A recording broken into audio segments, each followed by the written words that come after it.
Throughout my career as an editor, I've edited over 250,000 YouTube videos. And wait, 250,000? Can I edit that in my lifetime? Let's see. But truly, I've not edited 250,000 videos, but I've edited 250 videos actually. Over, I think now it should be getting to maybe about 300 YouTube videos specifically. Okay, so that is where I have specialized my editing skill. And in this video, basically what I want to teach is how you can color grade on CapCut. Alright, so in this video I'm going to be teaching you how to do smooth animations on CapCut. And if you've been following this series, this is the series where I'm teaching how to transition from CapCut to Premiere Pro. So basically, if you're here, you've been using CapCut, but now you want to move to Premiere Pro, but you just don't know how. What I'm doing is I'm doing the things that you're probably already doing on CapCut. I'm doing them, and I'm also now showing you how to do them on Premiere Pro. But first, on CapCut, because I need to be sure that you're doing them well, or at least to a good level. What you're going to learn basically is how to do smooth animations on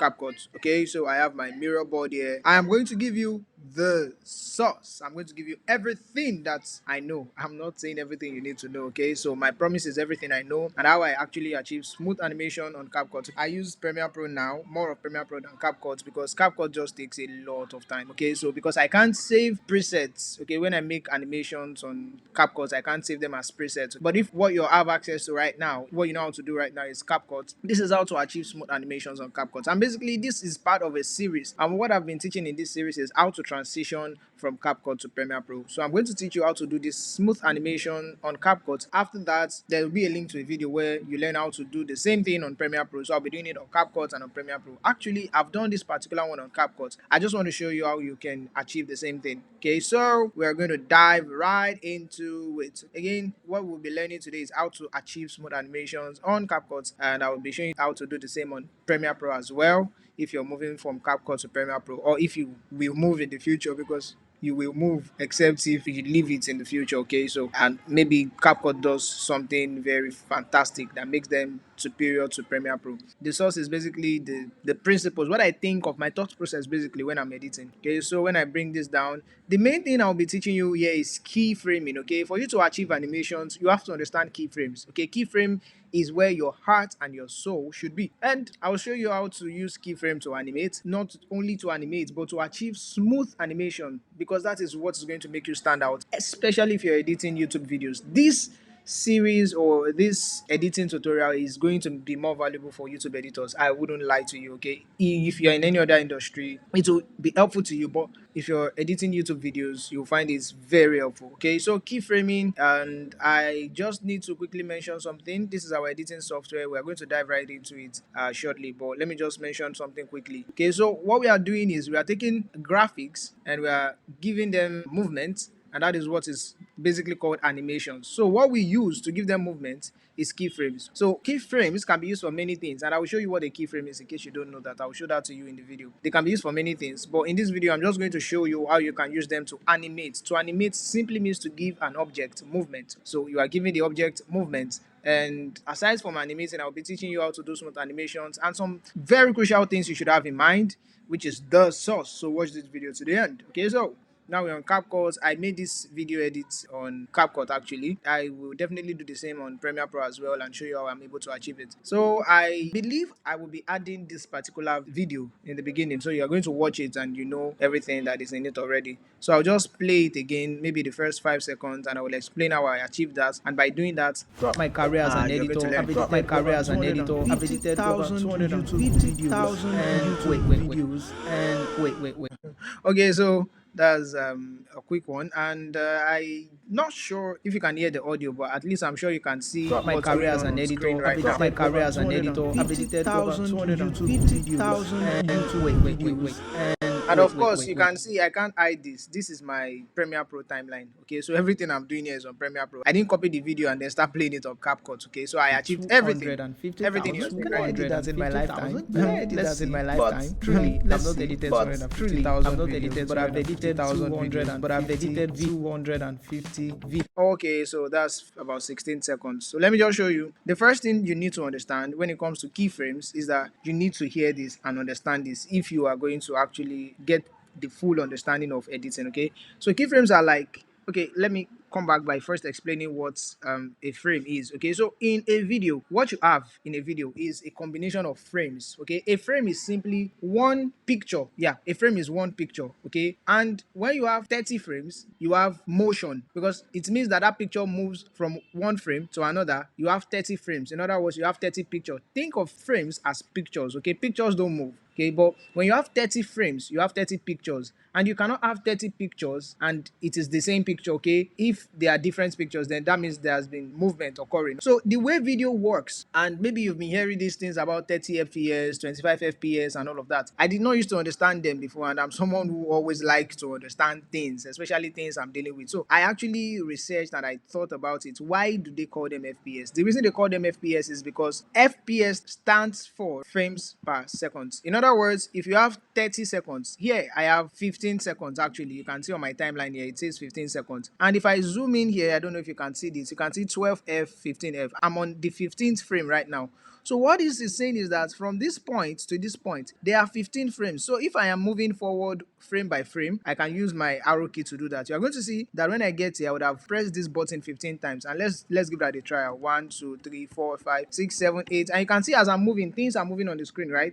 9, 10, 11, 12, 13, 14, 15, exactly 15 frames. Okay, so if I count that up to 30, 16, 17, 18, 19, 20, 21, 22, look at my screen here, is moving. 23, 24, 25, 26, 27, 28, 29, 30. So you can see here I have 0.01. That's 1 second. In other words, this video is shot in 30 frames per second. In 1 second of the video, I have 30 frames, and that gives me video. That's how we get videos. So if you look at my frame rate here, it is 30 fps. So now you understand what fps means. So nobody can intimidate you on that anymore. Now, but why do you need to understand that? Let's use this for example. To add keyframe to this, keyframe is this diamond. It looks like diamond. That's the symbol for it. Okay, and to add keyframes, you can use keyframes to increase the scale, the position, or to rotate, or to blend, or to change colors. Okay, you can use keyframe, but this one we are looking at how to use it to achieve animations, right? So let's say I add one keyframe here. What I usually do if I'm using CapCut, and if you're using CapCut, this will be very easy for you because you can practically see what I'm doing. I use the transform under the video. I come to basic, this transform, I click on this diamond thing. That's your keyframe. You can see the note under it. It says delete keyframe. If I click that, I'm deleting the keyframe. So once I click on this, all the keyframes for scale, position, and rotate, all of them will come on at the same time. But if I want to add keyframe only for scale, I can press the button and then it will work only for scale. But I usually would like to turn on everything when I'm working on CapCut. On Premiere Pro, it's a bit different. I will show you that later, but now we are focusing on CapCut. So when I turn on this, I'm turning it on what frame? 1, 2, 3, 4, 5.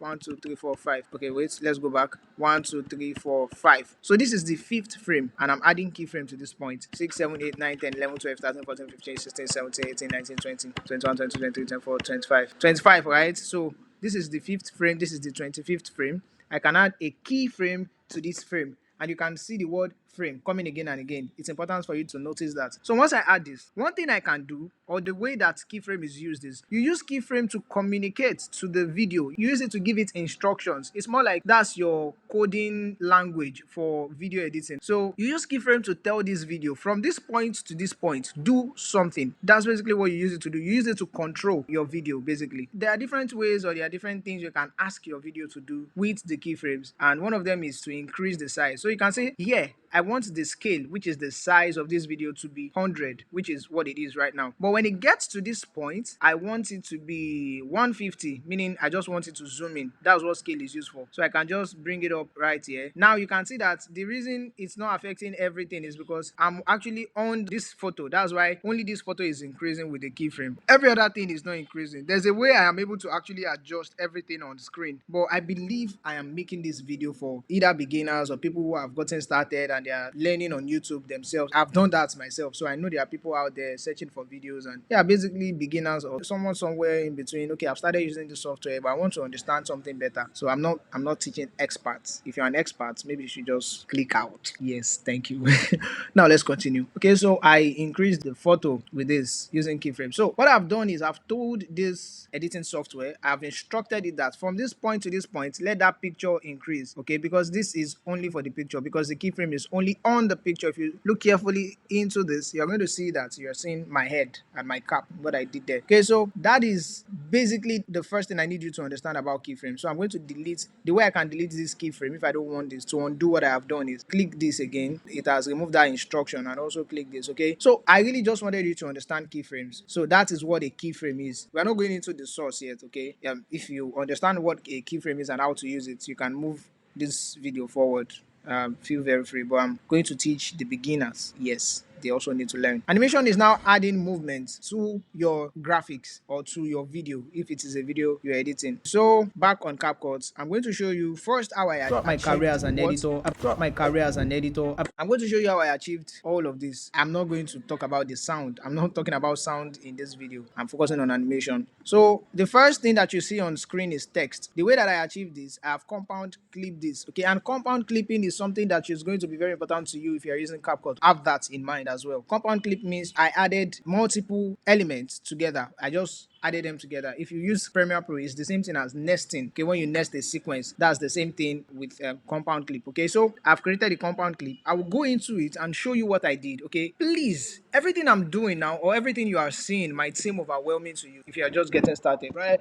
I tell you, just trust the process and focus on this. You're going to learn. Trust me, just follow along. Now, I'm going to open this compound clip. I'm going to focus only on that part, and the way that I'm going to do that is double tap on that compound clip. So this is basically text. Okay, so what I did is I came to text, came to default, and I click and drag this onto my timeline. That's typically how you bring things into your timeline. Where I am right now is my timeline. So here I can Control B to remove the excess space. So let me turn off this other panel to show you how I did this. So I can say throughout, and I can click and drag to duplicate this. I'll change this to my. I'm using shortcuts, and I think I'm teaching beginners. The way I did this is I click on this and I click option and then I dragged it. So you can see it has this plus icon on my mouse icon. If you're using a PC, that's a Windows PC, what you can use for that is control and whatever you're doing. So now every other thing that I did to this particular one is just effects. Okay, I made it bigger, and the way I did that is I make it bold. I use Montserrat. Okay, I think this is what I used. Then I came down to add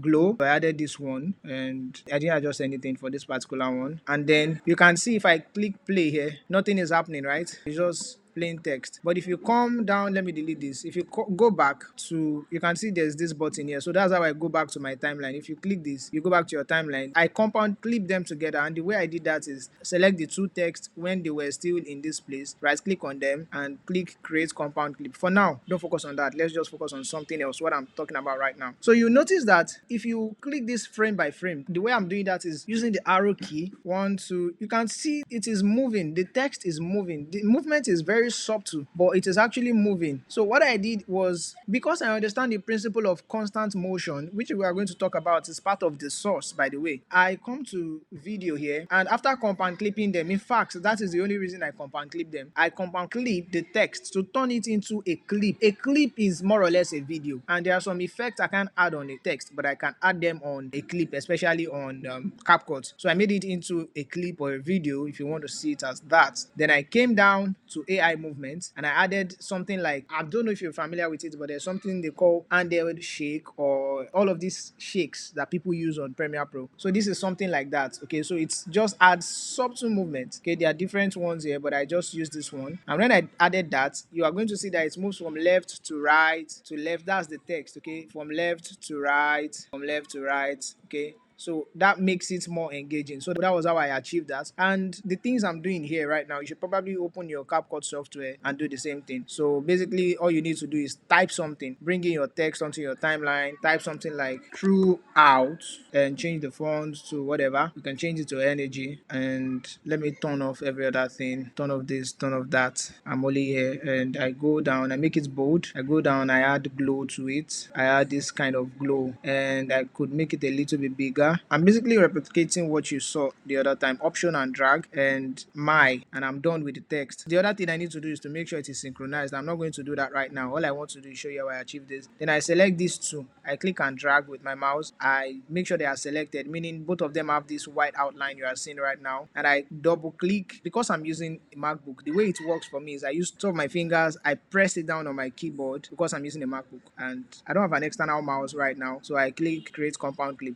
So all you really want to do is bring out this option, and once you press create compound clip or command G or control G if you're on PC, command G if you're on MacBook, and I made it into a compound clip. And the way I added movements was to come to video, scroll down to AI movement and turn it on. Yeah, you must be using the pro version for this to work. Then make it soft or select soft, and when you play that, so if you see that this thing is bigger than the screen, you don't want things to be touching the edge like this, so you could just decrease the scale. I think, does that work? No, it doesn't. Control Z. Perhaps what I need to do is decrease the actual compound clip just to make sure it's not touching the edge, and I will. Can you see that? Can you see that subtle movement? Isn't it good? It's good. That's something some people think they can't achieve with CapCut, but you see that really, I tell editors I'm able to train or I'm able to talk to that it's not really about the software. The software matters, I wouldn't lie. It's important to have a very good software. At the end of the day, the software is just a tool and you are the one that is the user. So it is you, your skill as an editor, that determines what you can produce with the tool. I could give you a sword and you wouldn't be able to do anything with it. But if you know Jet Li, do you know Jet Li?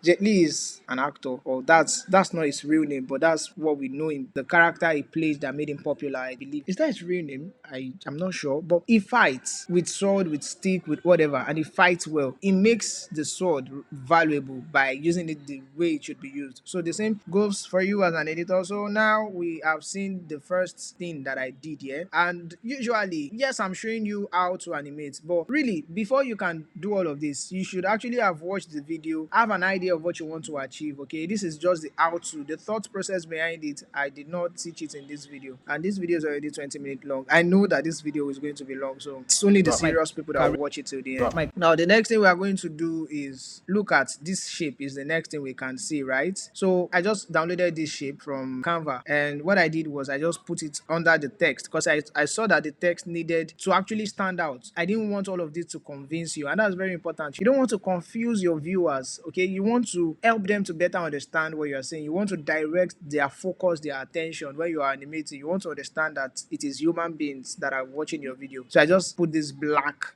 shape here so people can focus on the text. So I say right, and what I did is it just lasted for how many frames? 1, 2, 3, and every other thing here fade out. So how I did that is I used the presets. Come to out point, you can see fade out. I use this because it worked for what I wanted to do, but most of what I will be teaching you, I didn't use animation presets because you can't achieve smooth animation using these presets from CapCut. That's that for that. Now the next thing we see is me coming up, which leads me to my next point. When you are looking at any edit, now before I go on with this, shout out to Malice VFX. I learned this from him and I must give him the credit. Okay, I was doing this without like the awareness, without the knowledge, until I watched his video and he explained these things. Okay, so there are three main things that happens in a video, especially with animation. The first thing is entry, which is an element enters the video. The second thing is intermediate, which means the elements that entered into the video performs certain action. It moves from one point to another in the video. And the third thing is exit. The element moves out of the screen. Okay, that's basically the three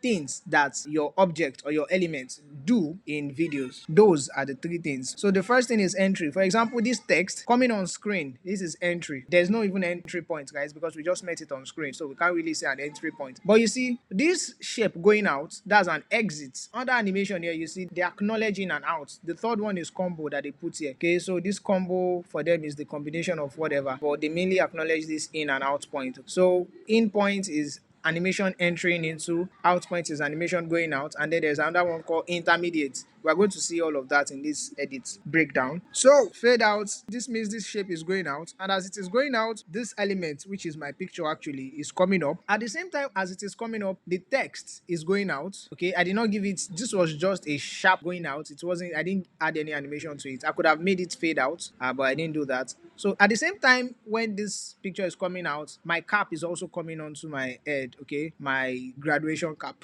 Now you see that in this movement it is actually very smooth and there is blur effect there. I will show you how I achieve that. Very, very simple on CapCut. On Premiere Pro it is simple, just that you need to know what to do. Let us break down this picture coming in. As an editor. Okay, so the way I did that is this compound clip. I'm going to open it and show you what I did. The way I did that is I have multiple compound clips. Again, that's why I said you are going to be working with a lot of compound clips on CapCut. I just double click that one to open this one. And what I did was slide up. Let me see what I have inside this compound clip first. What I have is my picture and the picture of this cap. So the first thing I did actually was bring in this picture that I wanted to use and this cap. Okay, so that's why I was saying it is important for you to know what you want to achieve before you open your software. What I had in my head was I want my picture to come up. Then when I'm saying throughout my career as an editor, I want this cap to come onto my head, but I didn't just want it to come randomly. I want people to see that I'm a competent editor. I can do something. Okay, so I am going to just turn off my video here because I want to now focus on teaching. I am going to show you this. So when I brought this on screen, the first thing I did was not animate. I first of all position, I'm going to duplicate this. I'm going to turn this off. I'm going to delete all the keyframes that I have here so that you are going to see something. Because when I delete all the keyframes, it's just going to stay at the original position where I put it when I brought it onto the screen. So when I brought this on screen, the first thing I did was position it where I wanted it. And that's important. You don't want to position things after or while you are animating them. You will not get it right.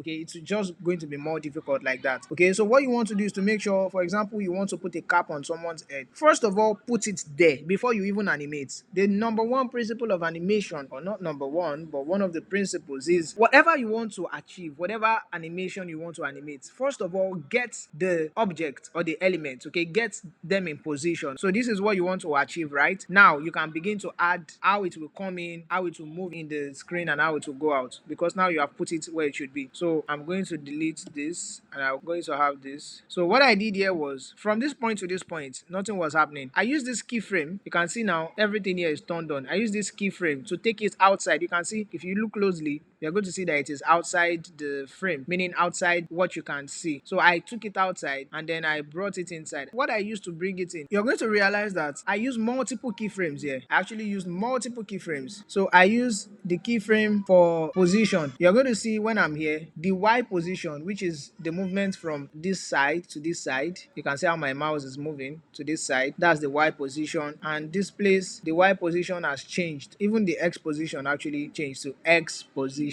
The X position has actually changed too. The rotation as well is something I use. That's why you could see that the cap turned in a certain way. Okay, that was what I wanted to achieve. I wanted it to be like someone threw the cap on my head. So I used the position Y mainly and then rotation until it sat. So the way to achieve that is I come to the point where I want it to end. This is where I want it to end. Let me turn off this one so it doesn't confuse me. And like I said, I usually turn on everything. Even when I only want to use scale, I like to turn on everything. And I come where I want it to start, which is this place, and I add another keyframe. You can add it in the beginning and the end, or you can add it from here to here. You can add it from the back to the front, whichever one you prefer. So because I want to give it an entry point, I am going to either drag it out with my mouse. Okay, so I just drag it out like this. I drag it out until I can't see it again. And when I come forward, you can see that's just the X position. Actually, sorry, this position for moving this side to this side is the X position. Y position is this. Okay, actually I get it mixed up at times, I must confess. So now the other thing is the rotation. So you don't need to do anything here when it comes to the rotation. Just come to the beginning and turn it in whatever direction, how many times you want to turn it. After you have turned it, this is the rotation wheel. You can also change it with the value. Okay, or you come outside the, I think you should just focus on using these two. Then when you drag it, you are going to see, look at the movement. Is the movement okay for you? Play it. Okay, yes, I think that one is okay. So that was how I added that. But how I made it smooth, I'm going to show you that in a second, because if you watch that compared to this, you're going to see that this is smoother. If you can pay attention carefully, look at this. Let me remove this one is too sharp. But if you look at this is smoother, and then there's this light, like I made it shine, like wow. Okay, so I'm going to show you how to do that as well. But now that's how I added the cap. But as to how the picture came in, I achieved this, and then I didn't want to tamper with it again. I just wanted it to be like that. But I still wanted this one to come in. I didn't just want it to show up on the screen. I wanted it to slide up. That's why this animation started at this point, because from this point to this point, this picture was coming in. That's why when I go outside, you're going to see that after I compound clip it, I added keyframes from this point to this point. And how I did that is I'm just going to duplicate this option and move it to the top. You can see, let me lock this so I don't affect the video. There's a keyframe here, and when it is here, my video is outside. That's what I made it to do. Then when it comes to this point, it is already on screen. So the same way I did for the cap, I don't think I want to repeat that. Just add the keyframe here from the start. Make sure your object is already on screen. Okay, so you add the keyframe where you want it to end. That's your in point. And when you want it to start, like where you want to take it outside the frame, add a keyframe there and drag it out. And you're going to have your object come up. So now that's that for that. I'm going to now show you how I made this smooth. Basically, this is the process, the same process I use for every other thing. But let me delete this. How I made it smooth. How I made it smooth is by using the graph, the keyframe graph. Okay, so I'm going to just delete all this compound clip, everything all together. So the actual video, let me go delete. I think this one too as well. I'm not using it again. So I'm going to come out my compound clip again. I'm using this place, come out, and now you can see the movement here. You can see that it was very slow at the start, but became fast. If you pay attention, look at it again. Very slow in the beginning, but towards the end it became fast. That's me making the animation smooth. Okay, now compare it to this, that without any smooth. Let me remove all the keyframes here, delete keyframes. Now if I want to achieve keyframe, the normal thing that I will do is from this point to this point, like you can see at that point I already added a keyframe. I'm going to press it again, I have a keyframe. So I'm just going to come back here, make sure my playhead is on it, then I'm going to drag the photo outside. It's as simple as that. But when I play it, you can see how it moved. I think I should even increase the scale 100. Let me increase the scale. So I've added keyframe both for the position and scale.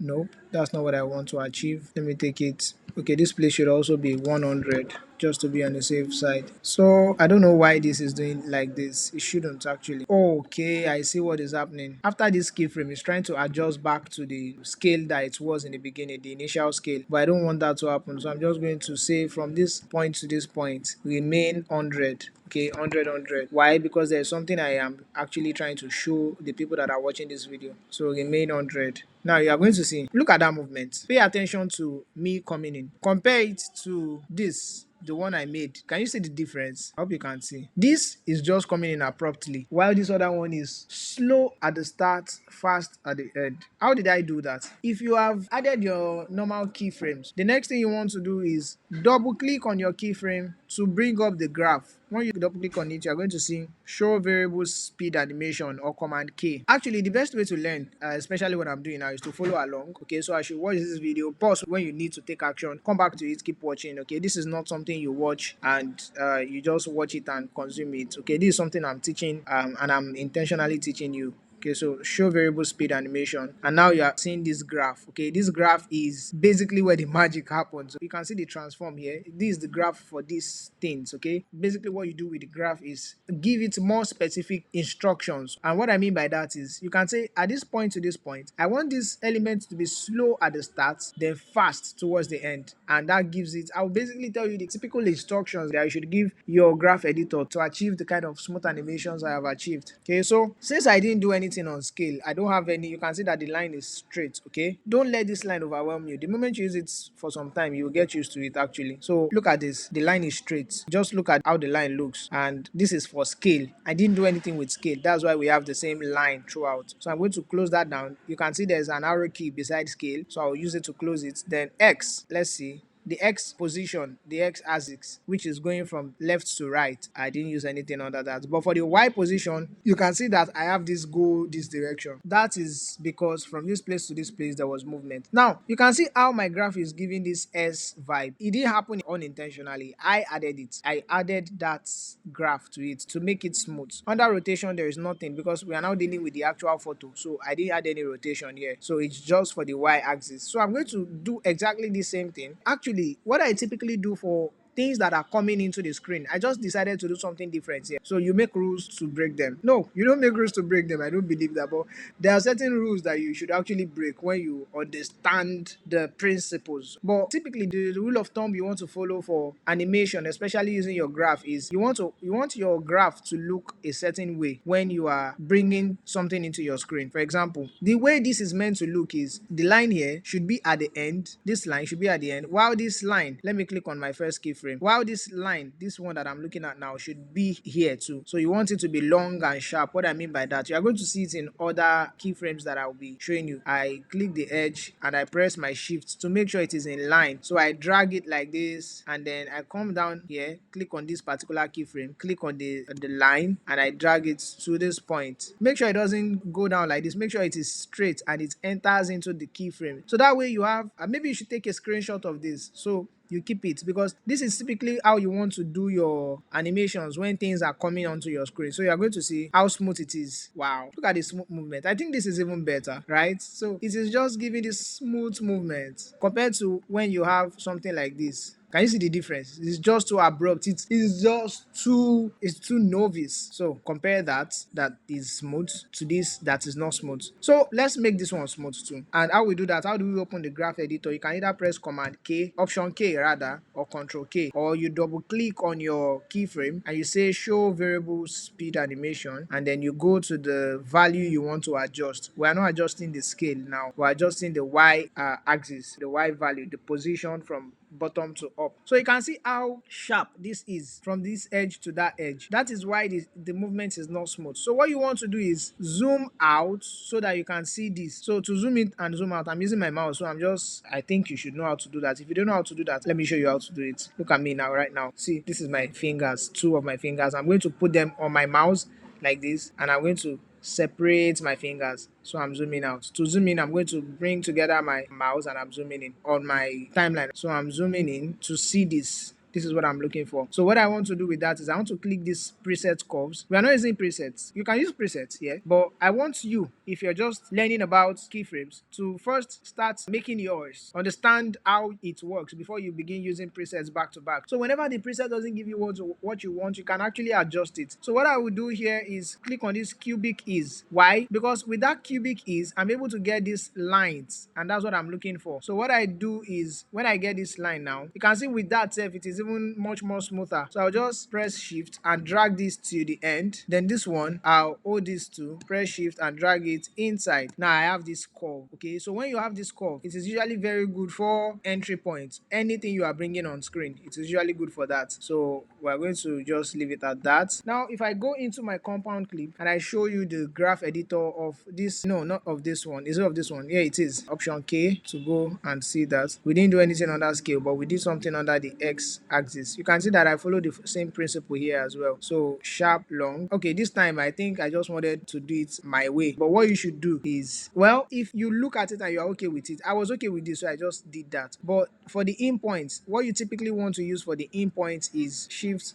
drag this to the front, this bar, this line that I just dragged now, and then this one, drag it to the end, to the point where it looks like this. Is this the right way to do it? Oh no, I think the way you met it is the right way. The difference is just that it was coming from, this one is looking a little bit different because this point is higher and this point is lower, and the other one that we saw earlier on, this one was like at the top and this one was at the bottom. But either ways, you want this one that is at this place to be long and sharp. Okay, let it be long as this, and then let that other one enter into the keyframes. So that gives you very smooth animation. Then we also did for rotation as well. I'm sure I did the same thing. Yep, I did the same thing for rotation. Let me just make sure that this line enters into this place. Okay, so you can see that just makes sure that our movement is a lot smoother. So yeah, all right, that is how to do the in point. If you are going to look at, let me go out now. First, let me make another extra compound clip. Let me delete this one. Let me go out again, and my motion blur is applying. That's how I did my career as an editor. And another thing I added, you can see that even as